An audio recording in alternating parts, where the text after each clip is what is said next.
A RFI tentou contactar o MPLA para uma entrevista, mas não obteve qualquer resposta. Na reta final das eleições em Angola, fique com a reportagem da nossa enviada especial, Neide Ribeiro.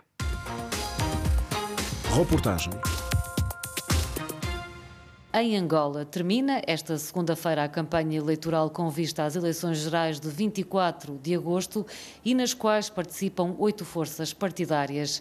Nelson Domingos, cientista político angolano, reconhece que esta campanha foi uma das mais competitivas, mas fica marcada pelas acusações do presidente do MPLA à sociedade civil e à oposição. Esta é provavelmente uma das campanhas eleitorais mais competitivas, mas ao mesmo tempo mais desiguais. Quando assistimos à televisão pública de Angola, vemos o tratamento desigual atribuído aos partidos na oposição e ao partido na situação, mas ao mesmo tempo é uma campanha em que se verificou, sobretudo do presidente do partido governante, uma série de acusações e desrespeitos, não só contra a oposição, mas também contra a sociedade civil. Recentemente, em um discurso, o presidente da República chamou cidadãos da sociedade civil como sendo lúmpenos e bandidos. Isso é flagrantemente desrespeitoso e já se verifica qual é a relação que um presidente como esse estabelece com os cidadãos. Da mesma forma, chamou o presidente da UNITA ou a própria UNITA dizendo que o galo ficou branco. Uma afirmação manifestamente racista, em um contexto em que o país precisa de um discurso congregador. Também debate político? Sem dúvida. Quando há falta de criatividade, quando há falta de conteúdo, o debate político desaparece. E em seu lugar surge violência, surge manipulação, surgem chamadas fake news. Esta também é uma outra marca desta campanha eleitoral, a abundância das fake news. A manipulação dos resultados de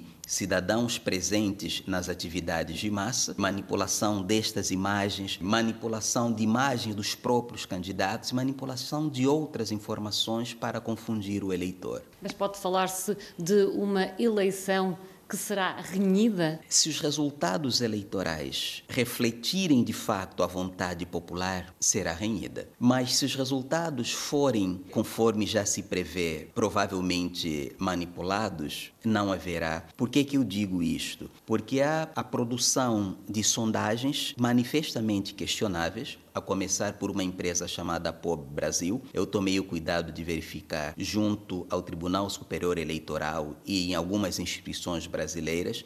Esta instituição é desconhecida no Brasil.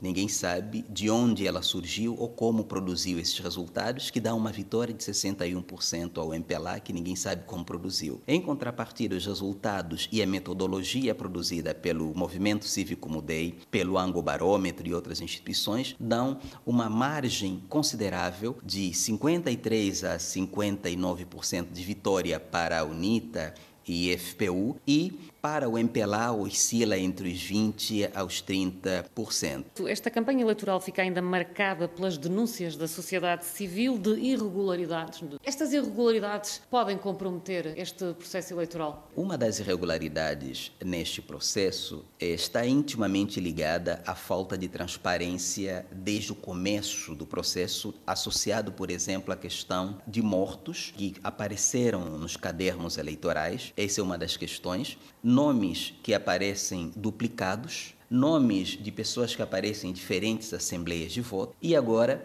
um exemplo mais caricato é que em Cabinda, por exemplo, os presidentes das assembleias, isso se reflete em quase todo o país, mas o Movimento Cívico Mudei fez um trabalho, por exemplo, em Cabinda, identificou que grande parte dos presidentes das mesas são governantes, outros ligados à própria estrutura do partido e outros militantes. Isso possibilita um controle absoluto da contagem e da produção dos resultados. O Instituto de Estudos de Segurança para a África Austral alerta num relatório para o risco de violência que poderá acompanhar o desfecho eleitoral. Considera que há esse risco? O cenário mais provável é a produção de um resultado que favoreça, de fato, o governo e os cidadãos conscientes de que aquele resultado não reflete a realidade protestarem.